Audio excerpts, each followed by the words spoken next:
Анджей Дуда обурився, що українці не знають про волинську трагедію та зустріли його бандерівськими пов'язками. Як польський президент уявляє собі правильне українське бачення волинської трагедії? Були колись поляки, біліші за сніг та пухнастіші за кошенят.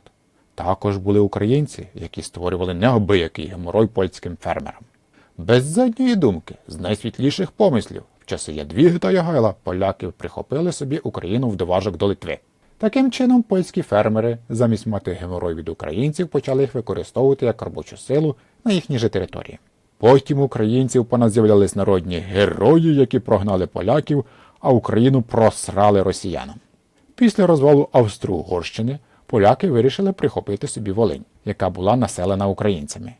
Ліга націй їм каже: якщо там живуть тільки українці, то може то українське? На що найблагородніші відповіли: українське, значить нічиє. Давайте сюди.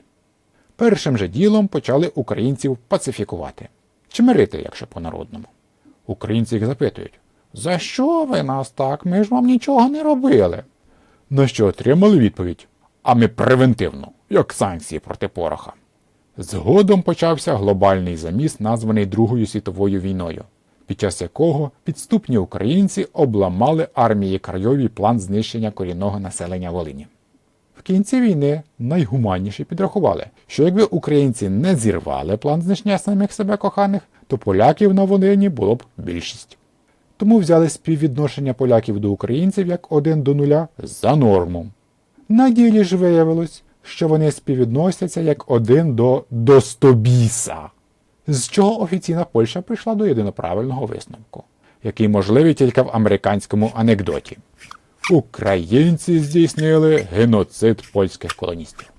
Жодного разу корінний народ не геноцидив колоністів, ні ацтеки іспанців, ні гали римлян, ні африканці голландців, і от тільки українці примудрились.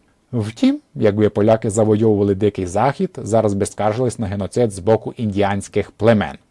Плачуть тепер краєвики з крисовиками невтішними сльозами крокодилів за своїми загиблими дідами на Волині.